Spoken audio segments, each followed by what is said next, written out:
Hello, friends. So good to be with you once again. We are back to our series, A Church Like Home, this week. Imagining what would it look like to become a church that feels like coming home. Maybe some of you, you caught Ty Gibson's sermon last weekend and you've been going to the intensive. If you've been like going to the week, either the week of prayer or the intensive, would you maybe show a little hand? Okay, we have a few people. Nice, beautiful, really, really, really good stuff that him and his team have been sharing. Really, really beautiful.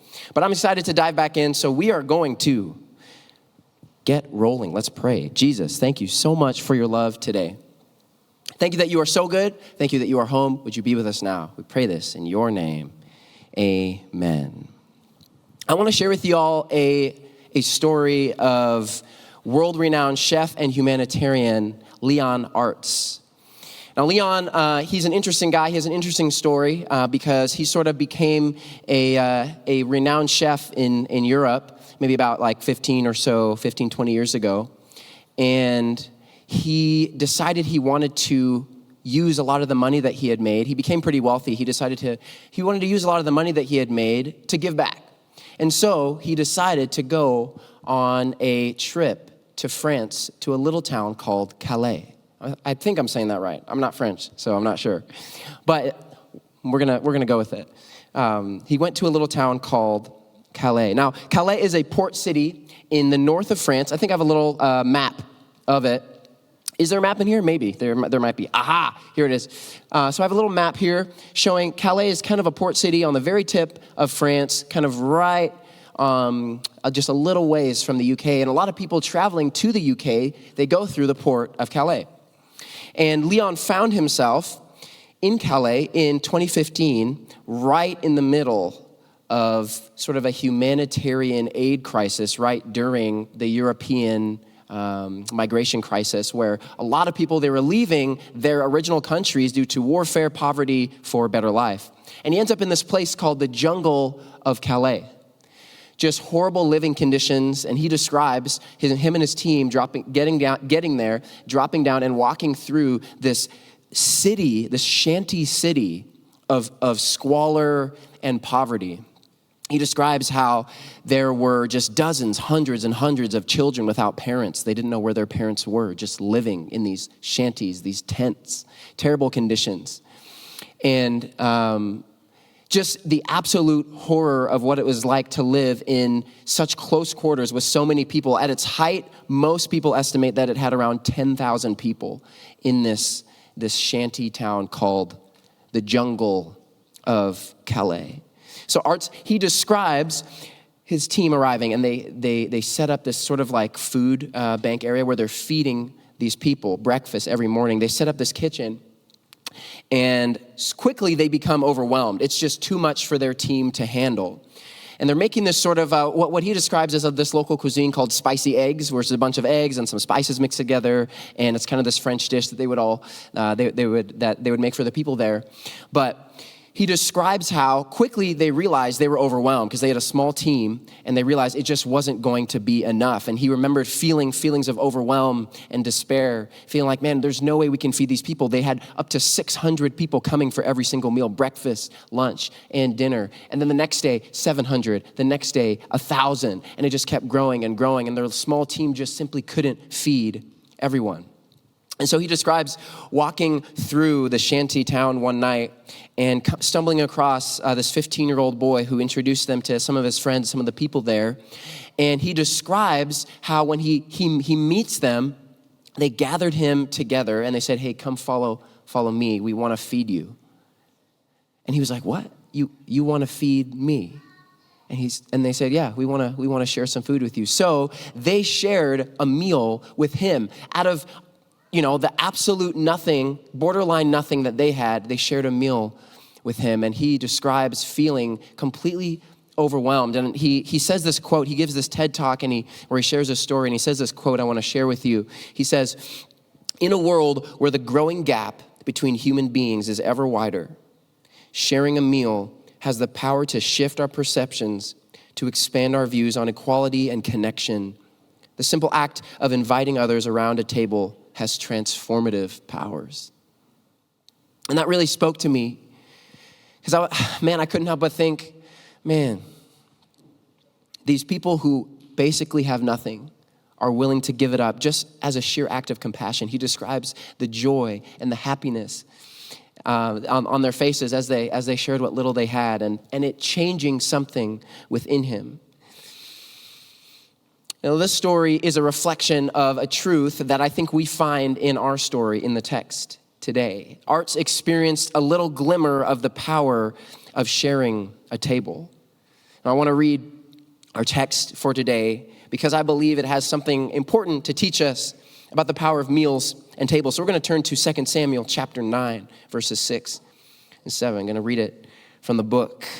Here we go. Let's do it. And Mephibosheth, the son of Jonathan, son of Saul, came to David and fell on his face and paid homage. And David said, Mephibosheth. And he answered, behold, I am your servant. And David said to him, do not fear, for I will show you kindness for the sake of your father Jonathan. And I will restore you in all the land of Saul, your father, and you shall eat at my table always. So, a bit of a recap before we dive further in.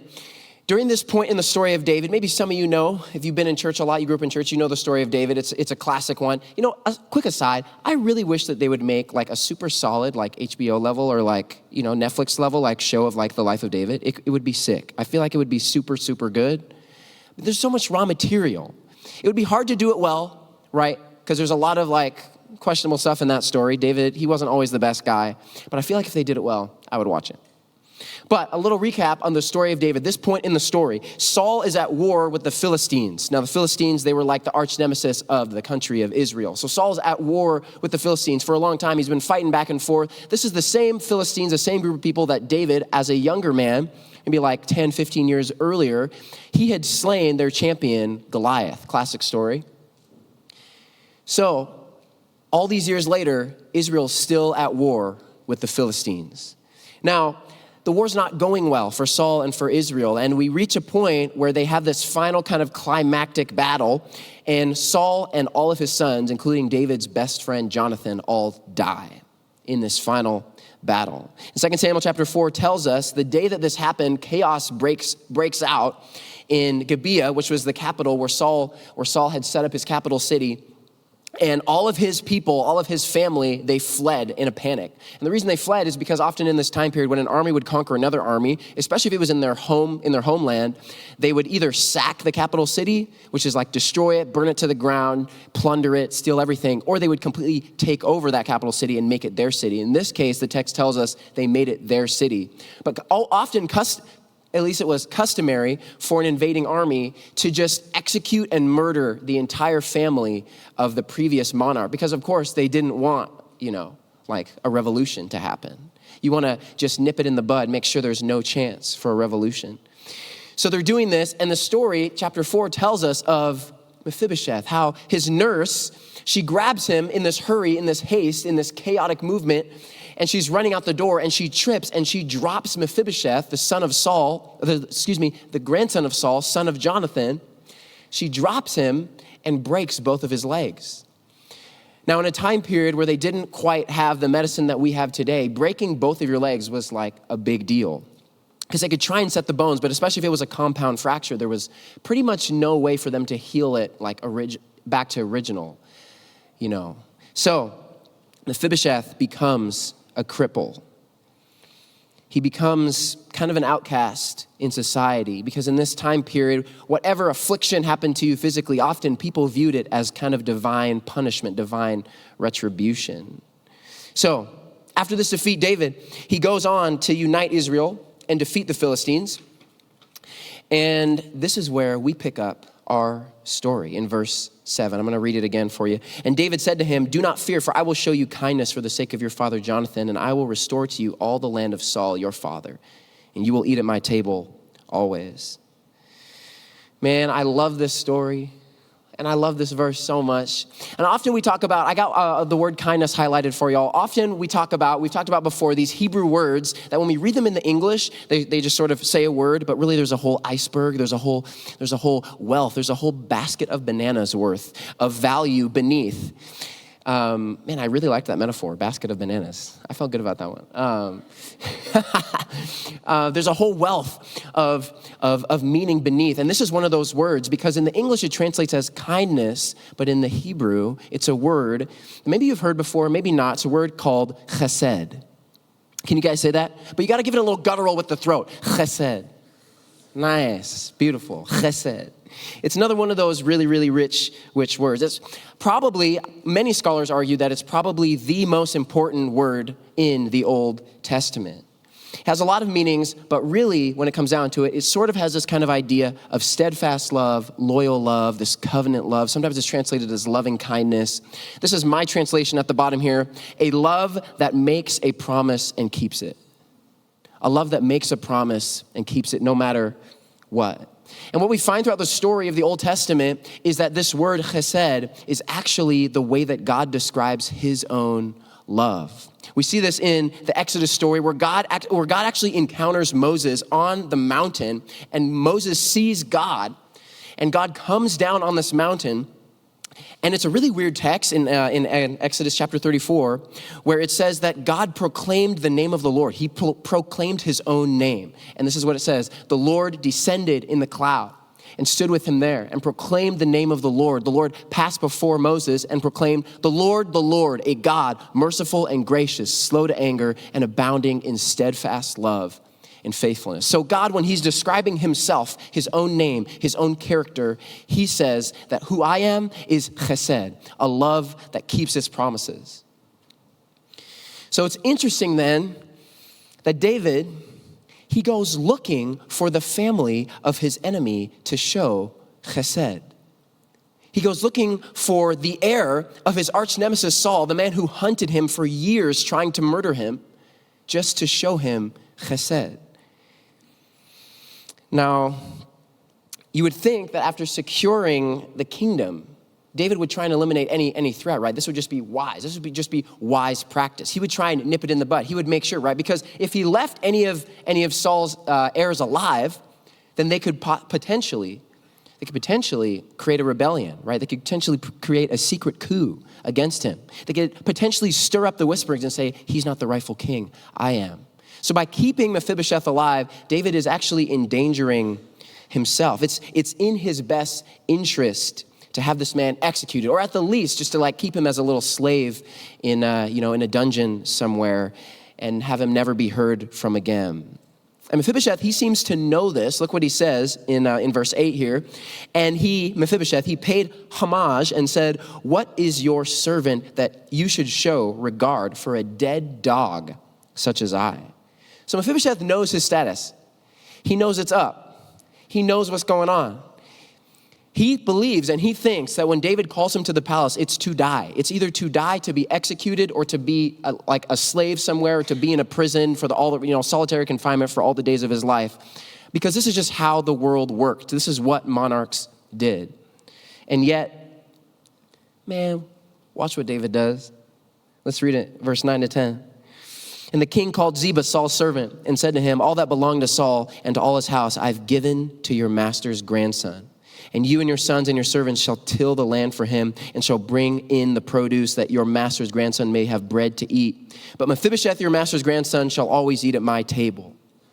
Always eat at my table. That's so good. I want to go to 11. Then Ziba said to the king, according to all that my lord the king commands his servant, so will your servant do. So Mephibosheth ate at David's table like one of the king's sons. Like one of the king's sons. Did you catch that? Like one of the king's sons. David, here's how it is. I'm going to put it plainly. David, against all conventional wisdom, this is it. Against all conventional wisdom, David takes the son of his enemy into his own home. Against all good practice, takes the son of his enemy into his own home. Against all social norms, he goes looking for the heir of his enemy, for the person he has cause to hate the most in his life. Not so he can get revenge, not so he can secure his own power, not so he can condemn, but so that he can welcome him into his own home, seat him at his table, and adopt him like one of his own sons. It's a scandalous enemy love. that David shows us. And I guess I was just thinking as I read this story this week, man, y'all realize like this is not the way the world works usually, right? And we all know this intuitively, right? You can imagine maybe like a wise counselor of David pulling him aside and being like, bruh, what are you doing? My guy, this is not the move. This is not the move. This man's gonna like stab you in your sleep. This man's gonna put poison in your soup. Like, what are you doing? Like, this is dumb. Like, this is not smart. And you can imagine that being, right, sort of like wise counsel from like experienced wise mentors pulling him aside and saying, are you sure about this, your majesty? Like, this is not the move. And David's saying, no, I want this man in my home, not only as a guest, but as a son.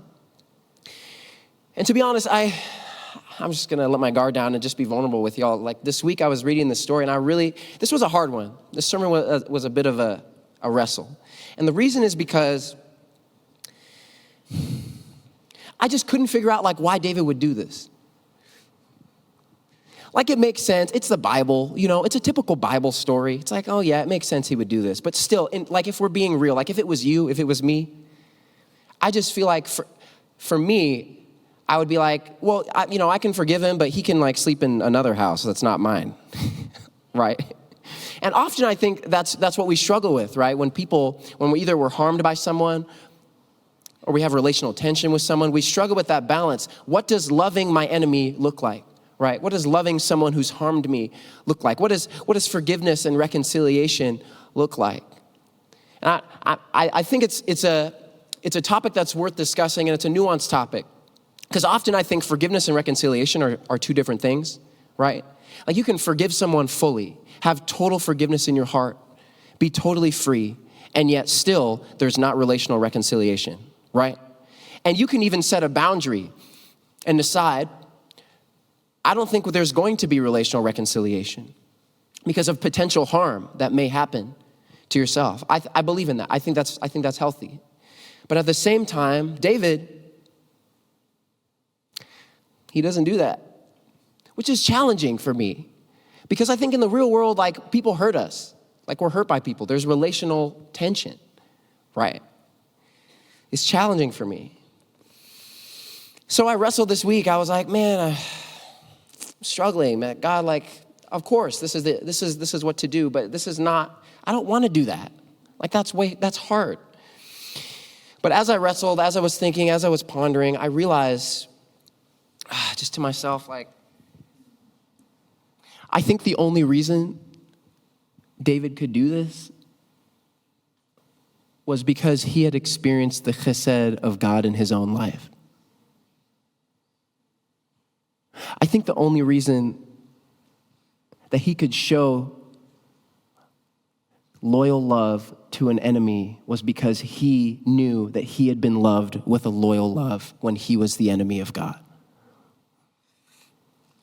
And it's so evident, right? Like, because God promised David, you're going to be the king.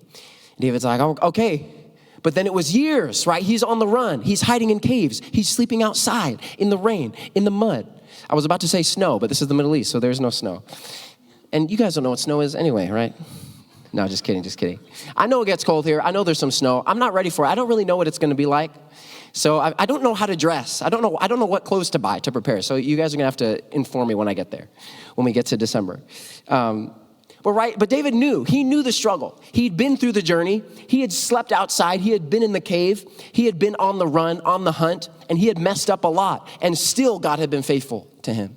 So he knew the chesed of God in his life. And all those times sleeping and hiding when he was hunted by Saul, God preserved David's life. Even when he didn't, he was just acting a fool. He was making mistakes. It's no wonder that David writes in Psalm 23, you prepare a table for me in the presence of my enemies, right? Man, David knew. He knew. You prepare a table for me. You create a space of home for me in the presence of my enemies. When my enemies are all around me, you create a safe haven. David knew this intimately. So once I realized that, man, David, he experienced the chesed of God in his life. I realized, man, the same has to be true for us. If we're ever going to love our enemies, if we're ever going to be the type of people like David was to Mephibosheth, It can only be, there's no other way to do it other than recognizing the loyal love for God, for me, in my life. Man, the only way to be able to extend this kind of love is to remember, oh, but for the grace of God in my life. I think that perhaps in order to become this type of people, it takes a consistent just kneeling on our faces and saying, oh God, but for you in my life, like where would I be? Man, God, I would just be addicted. I would have lost my life. Oh God, but for you. It has to be a remembering of the grace. So what is this story teaching us? And this is really my heart for you all today, this morning. Two things. Number one, that you would know that what David did for Mephibosheth, God did for you. That when you could not make your way home, when you were crippled and lame, when you were God's enemy, he loved you with a loyal love that never stopped. And he brought you into his own home. He made you a part of his family, that he adopted you as a son, as a daughter. That he opened his table.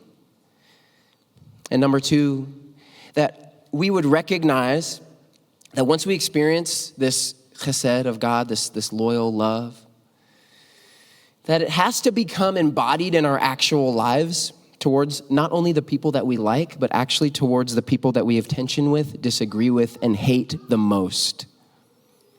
And that's really, really difficult. Like, fam, this is not easy. It's one of those things that like we can preach about, we can talk about, but this is actually like really, really challenging to do and embody. And I think part of the reason is because it requires us to move from being passive consumers to active agents in our faith. It's so easy to become just like passive people who come to church once a week and just receive. But this type of love requires us to become active agents in the world. It requires us to get our hands a little dirty, I think, relationally. And I don't really know what that looks like for you or for me. And maybe it means it's finally calling that family member or person or ex that you have a little beef with, a little tension, a little relational distance. You don't have to, but maybe it does. I don't know. It means reaching out to someone that maybe there's no reconciliation and saying like, hey, I just want to let you know, like, I forgive you, or I want to make things right. Maybe it means inviting someone who you know is struggling a lot over just for a meal, or just calling someone like, hey, can we get coffee? Can we hit the caf? Can we get a donut? Can you just tell me your story? Can you just tell me where you're at? Maybe it means inviting a coworker to church or Bible study or your home, or maybe it just means stepping out of your comfort zone, talking to someone that you normally wouldn't, someone maybe that you think is weird or an outsider or odd or strange, just reaching out and saying, hey, what's your name? Who are you? Like, what's your story? It can be difficult, but I'm convinced that this is the task if we are to become a church that feels like home. It's a high calling, and frankly, I think as we go about it, it might ruffle some feathers. Like, it might be difficult, because I think loving the enemy is actually a costly pursuit. Loving the enemy costs us something, and really, what it costs us is the illusion that everyone in the room is a good Adventist, which, man, we love that illusion. Oh, we love it so much. It feels so good to feel like, man, everyone in the room is a good Adventist. Everyone in the room has it together.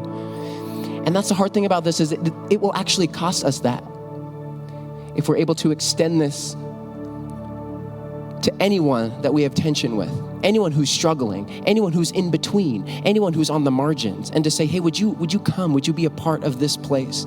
Because that means we have to sacrifice this place feeling like, man, we're all good Adventists. We all have it together. We're all looking fresh, and we never sin ever. Which is hard, because we like that. It feels good. But I think it's worth it. And I think Jesus thought it was worth it too. Remember what happened in Mark chapter 2 when Jesus was eating at the houses of tax collectors and prostitutes and sinners? The Pharisees come to him, the religious people, the church people. They come to him and they say, Jesus, why are you eating with these people? Why are you eating with tax collectors and sinners? Why are you eating with these bad people? And Jesus, you remember what he says? The healthy don't need a doctor, but the sick do. I came not for the righteous, but for sinners. I didn't come for the people who think they have it together. I came for the people who know that they don't.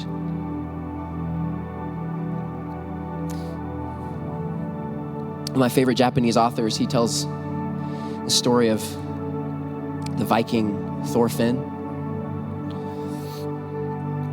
And this Viking Thorfinn, he was the son of a great warrior. But his father, the great warrior, he's murdered. He's ambushed, he's killed. And he knows the man who did it. And so he sets out his life to take revenge on this man. He says, I'm gonna kill this man no matter what I do. And as he goes through his life, he has opportunity after opportunity, but this man slips through his fingers time after time after time. And finally, he gets to the point in his life where this man actually dies, not by his hand, but that revenge is stolen from him. He never gets to get his revenge. And he ends up living actually a lot more years throughout his life. And he gets to this point in his older age where he's confronted in this battle with these enemies who are trying to take over his land. And he doesn't fight back when they attack. For all of his life, he was a person of hatred, of anger, of revenge, of bitterness. But then they attack him and he doesn't fight back. He drops his sword. And so they confront him. The battle kind of pauses. It comes to an end and they're like, why don't you fight back? Why aren't you fighting back? We know that you're powerful. You're the son of this powerful warrior. What are you doing? And he says a line that kind of changed my life. They said, why don't you kill us? We're your enemies. And he looks them in the eye and he says, I have no enemies. And I wonder what it would be like if we were a church like that. Be blessed.